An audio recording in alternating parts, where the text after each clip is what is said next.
लो जी, आओ स्टार्ट करते हैं अकाउंट्स के अंदर। अब सबसे सीरियस चैप्टर को स्टार्ट करते हैं। ये एक सीरियस और एक कंफ्यूजिंग चैप्टर है।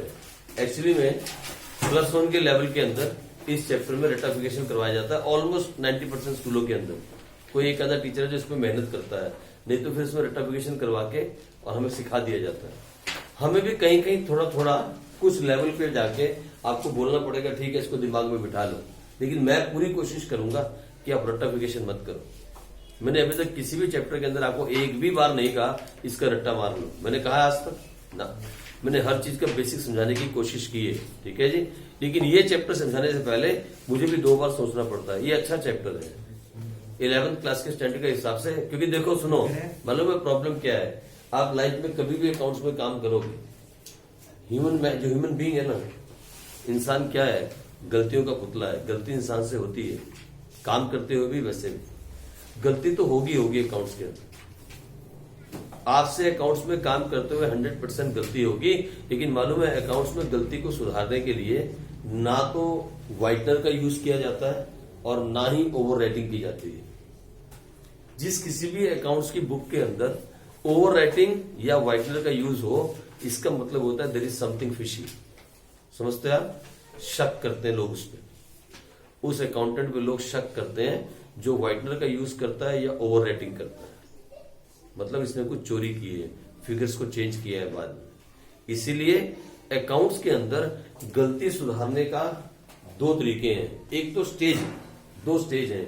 एक तो आप काम कर रहे हो, राइट नाउ आप रिकॉर्डिंग कर रहे हो और आपसे गलती हो गई। मान लो 10,000 लिखना था, 1 जीरो सवाल तो डाल दी, कितना हो गया? 1 लाख। तो वो ऑलरेडी आप रिकॉर्डिंग कर रहे हो। सामने आपके पास क्या था, आपने किसी से गुड्स परचेज किए और आप एंट्री कर रहे थे परचेज बुक के अंदर, उधार में परचेज किए थे और परचेज बुक में एंट्री कर रहे थे और लिखते गलती से लिख दिया 1 लाख। अब सर उसके लिए भी एंट्री पास करें क्या? उसको अगर सुधारना हो, अभी रिकॉर्डिंग चल रही थी, आप प्राइमरी रिकॉर्डिंग कर रहे थे, आप उसको एक लाइन से ऐसे काट दोगे, सिंगल लाइन से। ओवरराइट नहीं करोगे, ना ओवरराइट करोगे, ना वहां पे व्हाइटनर लगाओगे कभी भी अकाउंट्स के अंदर, ठीक है जी। हो सकता है आपसे कभी कोई इंटरव्यू में क्वेश्चन पूछ भी ले, या हो सकता है आपसे करवा के देख लिया जाए, ठीक है जी। फंसना नहीं। अब देखो परचेज बुक में एंट्री कर रहे हो और गलती से 10,000 की जगह 1 लाख लिख दिए। ये काम नहीं करना है, ये वाला काम नहीं करना। ये काम नहीं होता है अकाउंट्स के अंदर। और ना ही आप सोचो कि हम बहुत समझदार हैं, हम इसके ऊपर व्हाइटनर लगा के दोबारा से दर्जा लिख दें। ये भी काम अकाउंट्स में नहीं होता। ये कब बोल रहा हूं मैं? स्टेज बता रहा हूं। पहली स्टेज तब जब आप रिकॉर्डिंग ऑलरेडी कर रहे हो और गलती पकड़ी गई, वही के वही आपको दिख गई गलती हो गई, तो मालूम है क्या करोगे? आपने क्या लिख दिया गलती से? 1 लाख। एक सिंगल लाइन आप इस पे लगाओगे, बस। डिजाइन नहीं बनाने हैं, सिंगल लाइन। और क्या कर दोगे इसके ऊपर? ये तो वो स्टेज है जब आपने काम करते हुए अपनी गलती को पकड़ लिया। हम इसके बारे में इस चैप्टर में नहीं सीखते। This is not called rectification of error. ये नहीं है चैप्टर का मकसद कि भैया लाइन मारनी सिखा रहे हैं आपको कैसे लाइन लगानी है। ये तो पहली स्टेज है जब आपने काम करते हुए गलती को पकड़ लिया। हम तो उस स्टेज को सीखते हैं जब ऑलरेडी बुक्स क्लोज हो गई और अब आपने गलती को पकड़ा। मतलब आप रिकॉर्डिंग कर चुके प्राइमरी बुक्स के अंदर और वहां से जब आप पोस्टिंग कर रहे थे वहां पे गलती हुई, या प्राइमरी रिकॉर्डिंग करते हुए 1 महीने के बाद आपको रियलाइज हुआ कि आपसे गलती हो गई। उन गलतियों को हम कैसे सुधारते हैं? मतलब those are called stage 2 mistake. Second stage, already book बंद हो गई आज की जनरल बुक जो है, उसमें कभी भी हम पीछे जाके एंट्री नहीं कर सकते। आज आप एंट्री कर रहे थे, आपने मान लो आपकी दुकान के ऊपर 50 ट्रांजेक्शन हुई, 50 ट्रांजेक्शन परचेज की, 50 सेल की। आपने परचेज बुक उठाई, बिजनेस बड़ा है ना तो अलग अलग बुक में करते हैं। परचेज बुक उठाई, उसमें लिख दी ट्रांजेक्शन सारी, आज का दिन खत्म। फिर आपने सेल्स बुक उठाई, उसमें लिख दी आज का दिन खत्म। 10 दिन के बाद, 5 दिन के बाद आपको पता लगा ओह ये क्या कर दिया, गुड्स लिए थे राम से 1 लाख की, गलती से लिख दिया 10,000। कैसे पता लगा मालूम आपको? जब वो पैसे लेने आया, गुड्स लिए थे ना आपने, दुकान पे आया पैसे लेने के लिए, हाँ जी, पैसे आपने खोला, 10,000 देने तेरे, ले पकड़। क्या बात कर रहे हो भाजी, इनवॉइस देख लो, 10,000 है कि 1,00,000 है, क्या बात कर रहे हो यार, यहाँ तो 10 ही लिखा हुआ। बस गलती पता लग गई, लेकिन हाथ से टाइम निकल गया। That is stage 2। उस तरह की गलती को अब आप काट के नहीं सुधार सकते। अब क्योंकि कई दिन निकल गए, महीना निकल गया, 10 दिन निकल गए, 15 दिन निकल गए, अब आप ये वाला काम नहीं कर सकते। सर वो कर देते हैं, क्या बोलते हैं, व्हाइटनर लगा देते हैं। वो तो पहले भी नहीं कर सकते आप, क्योंकि अगर आपने व्हाइटनर लगाया तो मालूम है कितनी जगह व्हाइटनर लगेगा। आपने एक दिन की एंट्री की, उसका टोटल मारा, उसको अगले दिन में कैरी फॉरवर्ड किया, फिर अगले दिन की फिर टोटल मारा, फिर मतलब कितना चेंजेस हो जाएगा मालूम है आप। There will be lot of changes, पूरी परचेज बुक में व्हाइटनर लग जाएगा। इसलिए वो तो अलाउड ही नहीं है।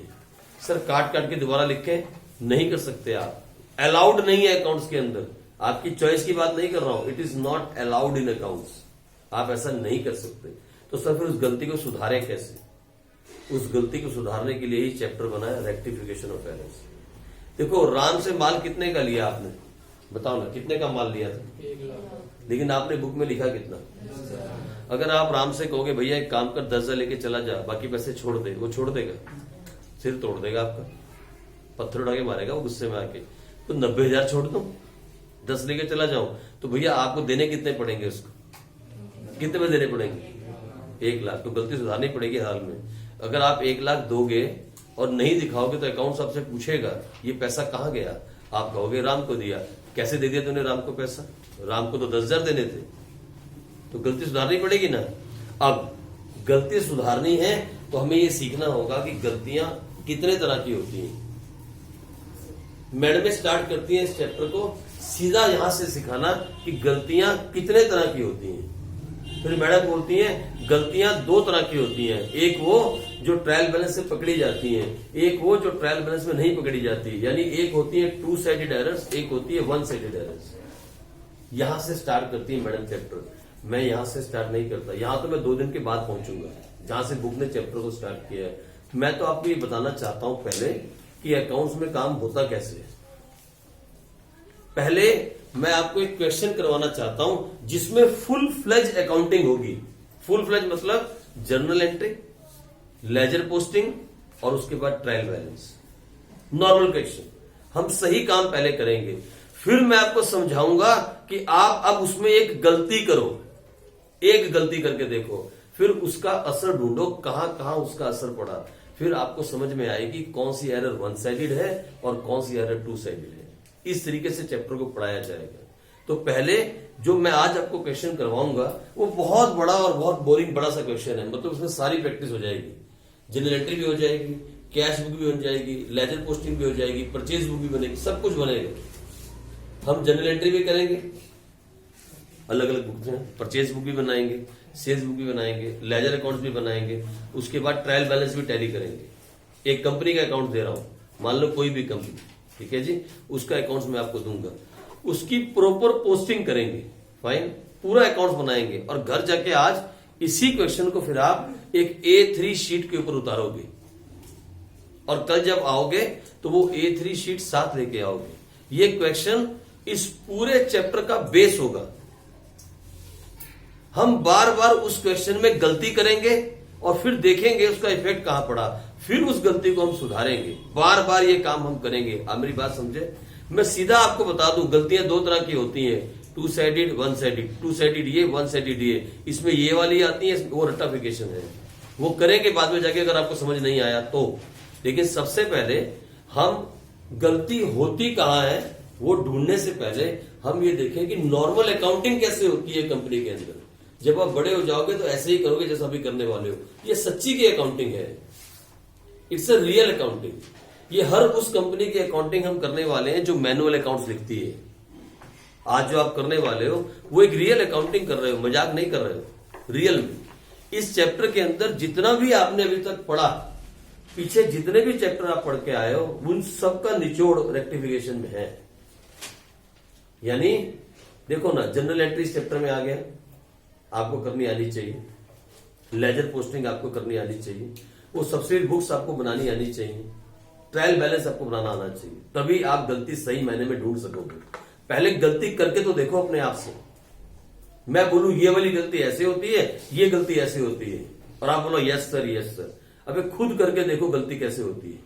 पहले सही काम करो, ट्रायल बैलेंस टैली करो, फिर गलती करो, फिर देखो उस गलती का असर ट्रायल बैलेंस में पड़ा या नहीं पड़ा। अगर नहीं पड़ा तो वो कौन सी एरर है, पड़ गया तो वो कौन सी एरर है। जिनका असर नहीं पड़ता वो बोलते हैं टू साइडेड एरर्स, जिनका पड़ जाए उन्हें बोलते हैं वन साइडेड एरर्स। यानी जिस गलती का ट्रायल बैलेंस में कोई असर ना पड़े उसे क्या बोलते हैं, टू साइडेड। लेकिन कौन सी टू साइडेड, मेरे मुंह से बोलने से आपके दिमाग में सुनने में बात समझ नहीं आएगी। आओ क्वेश्चन करते हैं, ठीक है। यहीं से इस चैप्टर को स्टार्ट करेंगे। ये क्वेश्चन नहीं है, इस पूरे चैप्टर का बेस है।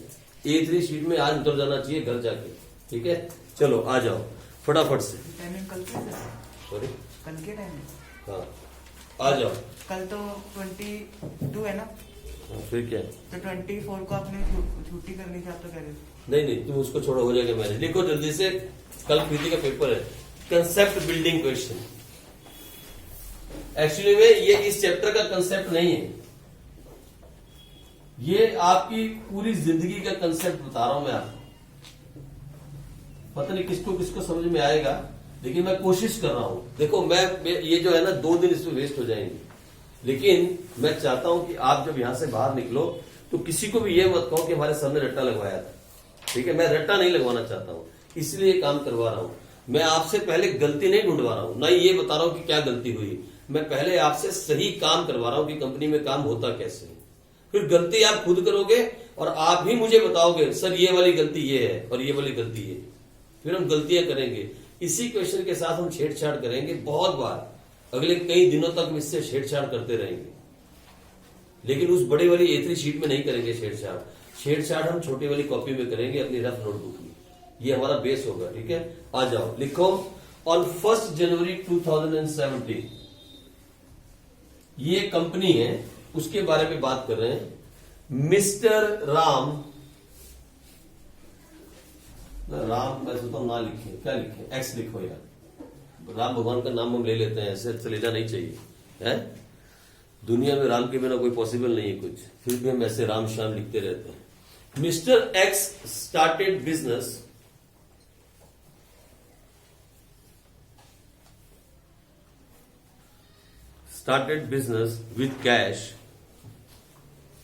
with cash of rupees 20 lakh, ठीक है। बिजनेस जब हम स्टार्ट करते हैं तो हम कौन सा वर्ड यूज करते हैं, कमेंस्ड। हम स्टार्टेड वर्ड यूज नहीं करते, लेकिन मैंने लिखवा दिया, कोई बात नहीं।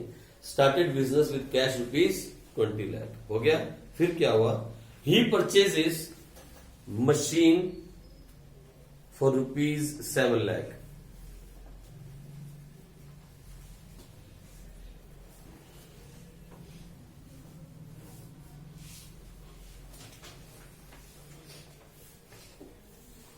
The following transactions happened during the year.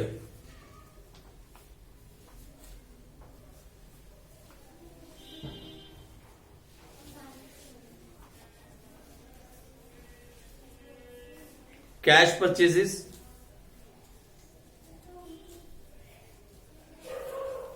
$4,50,000।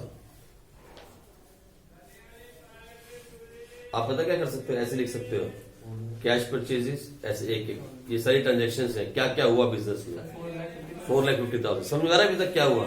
एक Ram mister x, sorry Ram नहीं, मिस्टर एक्स ने बिजनेस स्टार्ट किया 1 तारीख को, 20 लाख रुपए लगाया। तो क्या लगाया, क्या हो गया वो 20 लाख, कैपिटल हो गई ना।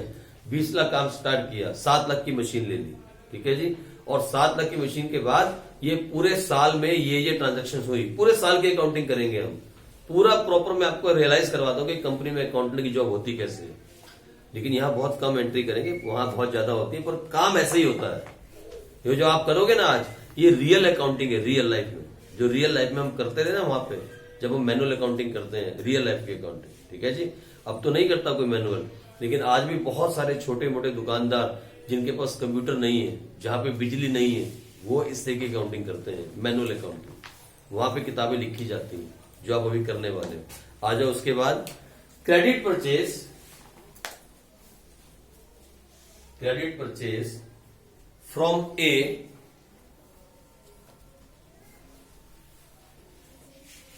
2 lakh from B 2,40,000.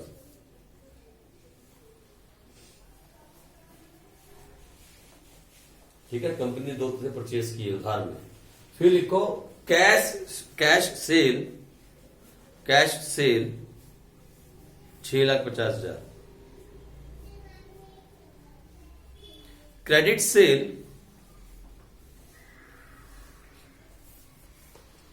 अब समस्या है कि इसमें एक्स फिर आ गया और हमने यहां भी एक्स लिया है, वाई भी है, जेड कर इसको दो। क्या करें?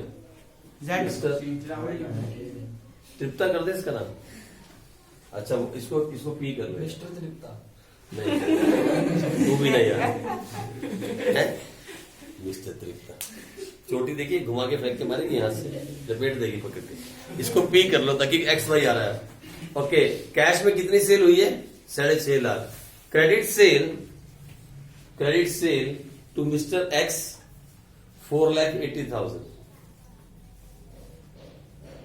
To miss 4,80 480 to mister Y 2,20,000 2,20,000 2,20,000 हो गई 2,20,000।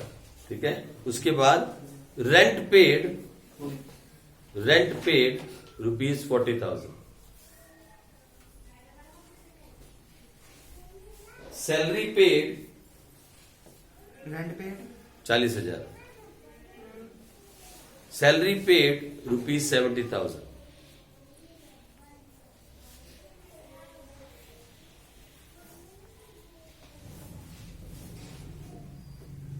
Mr. P paid ₹1,50,000 to A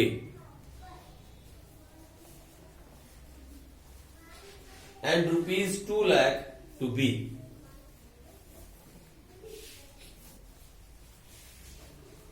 payment की है जिनसे उधार में परचेज की, ₹2 लाख टू बी, जिनसे उधार में परचेज की थी ना उनको पेमेंट कर दी। फिर लिखो mister P received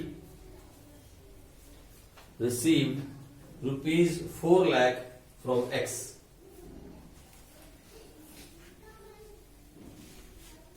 ₹4 lakh from X and ₹1,60,000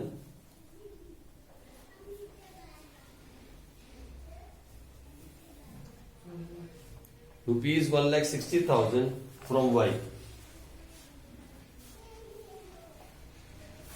ठीक है जी, ये कंपनी की बातें हो रही है सारी। ये कंपनी ने काम शुरू किया, उसके बाद क्या बोलते हैं मशीन परचेज की, उसके बाद क्रेडिट परचेज की, कैश परचेज की, क्रेडिट सेल की, कैश सेल की, उसका रेंट पे किया, फिर सैलरी पे की, फिर कुछ क्रेडिटर को पैसा दे दिया, कुछ से पैसा आ गया। ये सारी कहानी हो रही है। क्रेडिटर को पैसा दिया, डेप्टर से पैसा आया, ये सारी स्टोरी चल रही है। एक बिजनेस में एक साल में क्या क्या हो रहा है ये वो वाली कहानी है। अब साल खत्म हो गया, लिखो at the end of the year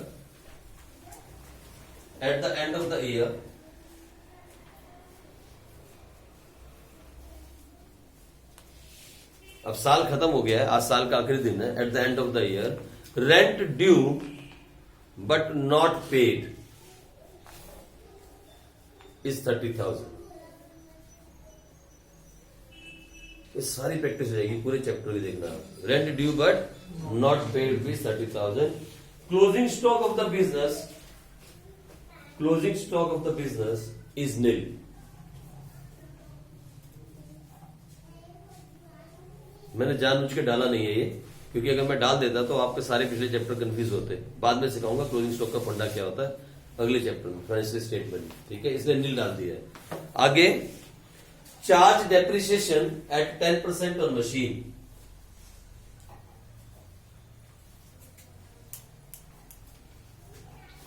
ठीक है, मालूम है डेप्रिसिएशन कैसे लगाते हैं? आपको मालूम ही है ना कैसे लगता है? मतलब वही कोई भी मेथड यूज कर लो, पहला ही साल है, ओरिजिनल कॉस्ट से यूज कर लो, प्रॉब्लम नहीं है। आगे डेप्रिसिएशन 10% ऑन मशीन। आगे prepare all the necessary accounts of Mr. P.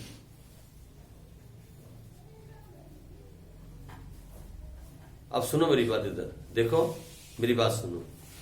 अपने अंदर वो कैरेक्टर ले आओ, जैसे आमिर खान गुजरता है ना अपने अंदर, चड्डा बनता तो सरदार, फिर वो है ना, देखे आपने आमिर खान की पिक्चर है, वो कैरेक्टर के अंदर घुस जाता है, उसके अंदर कैरेक्टर आ जाता है। ऐसे अभी अकाउंटेंट बन जाओ, मान लो किसी कंपनी के डेस्क पे बैठे हो एज एन अकाउंटेंट, ठीक है, और ये एक कंपनी का अकाउंट है मिस्टर पी।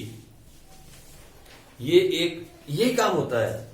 आप कहोगे ना सर पता नहीं बड़े बड़े काम क्या करते हैं सर, वो चार्टर्ड अकाउंटेंट्स बैठ जाते हैं और फाइनेंशियल अकाउंट, अरे उस लेवल का मत सोचो अभी आप, है ना। मालूम है अकाउंट्स के अंदर 3-4 स्टेज है, वो चौथी स्टेज है। ये सबसे पहली स्टेज पे हम हैं। कौन सी स्टेज पे? जहां पे हम एज अ लर्नर काम कर रहे हैं, लेकिन बेसिक यही है। मालूम है जो बड़े बड़े सीए होते हैं, या जब जैसे मैंने जॉब की एज एचओडी अकाउंट, जब हम उस स्टेज पे पहुंच जाते हैं ना, फिर हम इन लोगों को मालूम क्या बोलते हैं, ये डाटा पंचिंग करने वाले लोग हैं। लेकिन मैं सही बोलूं, अगर ये सही डाटा पंचिंग ना करे ना, हमारी एक भी रिपोर्ट सही ना बने। हम लोग क्या करते हैं मालूम, जब उस स्टेज पे पहुंचते हैं, we start analysing the accounts. हम अकाउंट्स को एनालाइज करते हैं, वो भी आप 12th क्लास में सीखोगे, एनालाइजिंग ऑफ फाइनेंशियल स्टेटमेंट, वो भी बुक है हमारे पास 12th क्लास में। हम एनालाइज करना स्टार्ट कर देते हैं। क्या? डेब्टर रिपोर्ट बना दी, क्रेडिटर रिपोर्ट बना दी, परचेज रिपोर्ट बना दी, सेल्स रिपोर्ट बना दी, ग्राफ बना दिए, प्रॉफिट लॉस बना दिया, ट्रेडिंग अकाउंट, ये हम एनालाइज करने का काम स्टार्ट करते हैं। कंपैरिजन रिपोर्ट्स बना दी, बॉस को दिखा दी, पिछले साल हम यहाँ थे, इस साल, ये हमारे काम होते हैं जब हम उस लेवल पे पहुंच जाते हैं। क्यों? फिर हम ये छोटे वाले काम नहीं करते।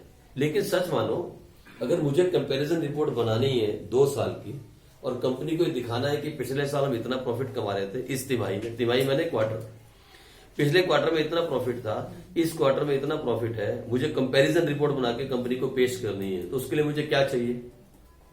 क्या चाहिए मुझे? इसके लिए सारा डाटा चाहिए ना। और डाटा पंचिंग कौन करता है? जो जूनियर लेवल के लोग बैठे होते हैं। तो अभी आप जो कर रहे हो, ये बेस है अकाउंट्स का। अगर ये ना हो ना, तो हम जैसे लोग रिपोर्ट नहीं बना सकते। मुझे कंपनी का फोन आता है हेड ऑफिस से, Ranjit please prepare profit and loss account, comparison profit and loss account for last 2 year and send it as early as possible. अभी रंजीत ने एक अकाउंट बनाना है, प्रॉफिट एंड लॉस अकाउंट, अभी साल खत्म नहीं हुआ है, हम तो बीच में बनाते हैं, हर 3 महीने के बाद प्रॉफिट एंड लॉस अकाउंट बनाते हैं। आप लोग तो साल के लास्ट में बनाना सीख रहे हो ना, अभी हम 3 महीने बाद बना रहे हैं। कंपनी को एवरी क्वार्टर पता करना है कि पिछले साल इस क्वार्टर में जनवरी मार्च के अंदर क्या हालत है, इस साल क्या हालत है। अभी मेरे को बनाना है अकाउंट्स, मुझे तो प्रॉफिट एंड लॉस अकाउंट बनाना है, पर बनेगा कैसे? जब सारी डाटा एंट्री होगी। और डाटा एंट्री कौन करेगा? जो आप अभी सीखने वाले हैं। तो ये बेसिक ऑफ अकाउंट्स है। आप किसी कंपनी के अकाउंट्स के डेस्क पे बैठे हो और अभी लर्नर हो, एज अ फ्रेशर जॉब पे गए हो, आपके सामने पूरा एक अकाउंट रख दिया गया और आपको बोला फाइनल अकाउंट बना दो। लेकिन अभी फाइनल अकाउंट आप नहीं बना पाओगे। कहां तक? बिकॉज वो चैप्टर आपने पढ़ा नहीं। ठीक है, इसी क्वेश्चन को मैं आपको वहां भी करवाऊंगा जब मैं आपसे फाइनल अकाउंट बनवाऊंगा। अभी आप मुझे सिर्फ ट्रायल बैलेंस तक बना के दे दो।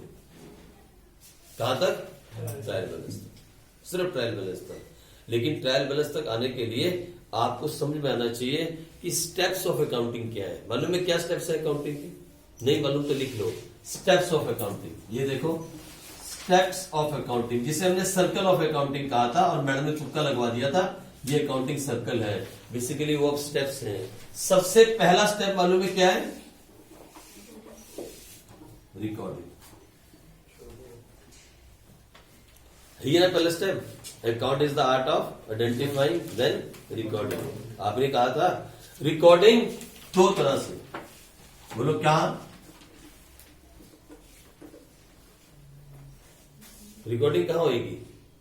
अगर बिजनेस छोटा है तो, बिजनेस छोटा है तो, नहीं तो करो। उसके बाद दूसरा काम बताओ। रिकॉर्डिंग के बाद क्या था? जल्दी बोलो। पोस्टिंग नहीं, अपना डेफिनेशन बोलो। Account is an art of identifying, recording, उसके बाद है, और उसे क्या बोलते हैं? पोस्टिंग। तो आप क्लासिफाइंग लिखोगे, जिसका मतलब है पोस्टिंग। और पोस्टिंग कहां पे होती है? Posting in ledger accounts. ये भी बनाना पड़ेगा आपको। और उसके बाद तीसरा काम आपने क्या कहा था? समराइजिंग। समराइजिंग कहां पे होती है? तो ये काम मांग रहा हूं मैं आपसे बोल रहा हूं मुझे यहां तक बना के दे दो समराइज करके। सर वो इंटरप्रेटिंग नहीं मांग रहे आप, वो तो आपने सीखा नहीं अभी तक, कैसे करोगे यार? वो तो आगे सिखाना है भाई आप। नेक्स्ट वही चैप्टर रह गए बस 2 इसके बाद। तो यहां पे दे दो, यहां तक करके, ठीक है? यहां तक मुझे करके दे दो आप, रिकॉर्डिंग, क्लासिफाइंग एंड समराइजिंग। इस पूरे अकाउंट्स के 3 काम करके दे दो। करो स्टार्ट। कहां से स्टार्ट करोगे, कैसे करोगे? शुरू करो।